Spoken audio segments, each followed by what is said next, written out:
Hello, everyone. Hope you're doing well. I just wanted to say a big thank you for taking part in our second e-learning survey. Even before it closed at noon today, we'd made some changes based on your feedback. We hear lots of anecdotal stories, but really the survey is where we see the big picture. If we only reacted to separate emails, then we risk changing something that might make one person happier, yet upset everybody else.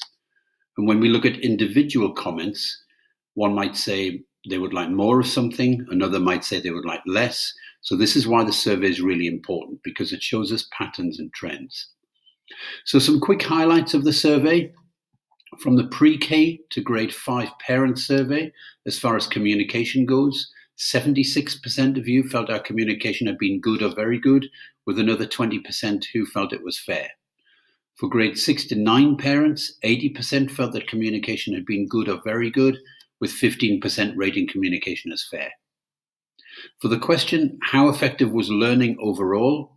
82% of pre-K to grade 5 parents rated this as at least fair, with 53% rating it as good or very good.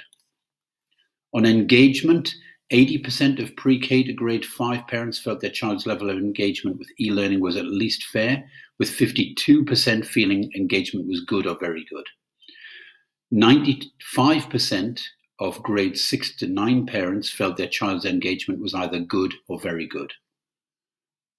In terms of workload, the last survey told us that around 50% of you felt the amount of work was just about right, but 42% felt there was too much. This time, we have 76% of pre-K to 5 parents and 56% of grade 6 to 9 parents feeling the workload is about right. So we're getting closer. For the student survey, we had a much better response than our last survey. Around 90 students responded. 92% of students rated their e-learning at least fair, with 57% rating it as good or very good. 70% of students felt the workload was about right. The student comments were excellent and really demonstrated how much they value their teachers, how grateful they are for your support as parents, and they do understand how you're dealing with a lot right now in terms of your own workload as well as theirs. We also asked you and your children from grades 1 to 9 to rate learning in each subject. So we're currently analysing those by subject and also by grade level. And we'll feed back to our teachers this data too. We're very keen on using this data, not just to look at it and find it interesting, but also to improve in everything we do. One of the best things about international education is that school leaders and teachers speak to each other and share experiences. In my time in international education, I've seen a war, a military coup, the death of the longest reigning monarch in the world, catastrophic natural events, financial crashes, and more. And we all share our stories and ways we've dealt with these events to develop a database of what works well.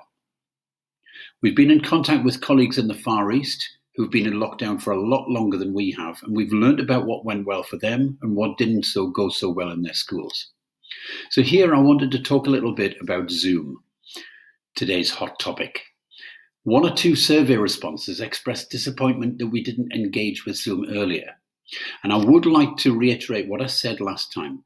We identified some security issues related to child safeguarding and heard from some schools, particularly in China, that had experienced worrying issues with chats being hacked and totally inappropriate content being posted.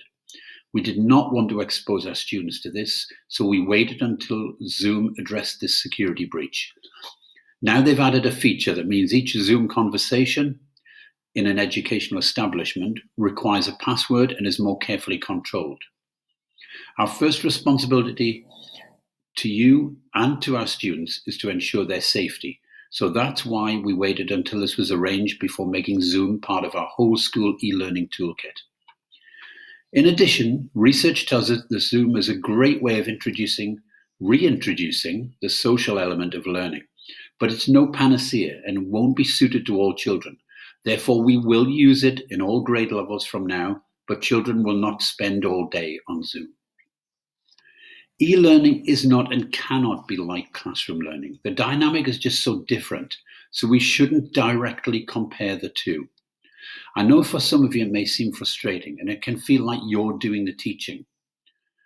I'd like to assure you our teachers are spending more time than they've ever done designing lessons and learning experiences. But it is clear this is a really challenging time to be a parent. I do have my own child at home doing e-learning, so I'm viewing this situation with empathy and understanding. Some children are receiving one-to-one support at home in a way they never could in the classroom.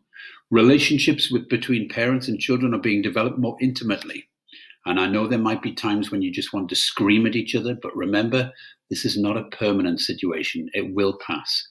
But there will be longer term relationship benefits that arise from this situation that maybe we don't realize right now. Coronavirus, of course, is a dreadful thing, and we must all continue to stay home and avoid it. However, it also provides schools with an opportunity to rethink the way children learn and are assessed. With no exams now, universities and schools must find other ways to judge whether students are ready and able to succeed in the next phase of their learning. There will be more emphasis now on coursework over a longer period and a focus on character traits such as resilience, creativity, adaptability, and open-mindedness. These are the aptitudes our children will need to be successful in the world moving forward, so it makes more sense to assess them rather than how well they can remember a bank of knowledge.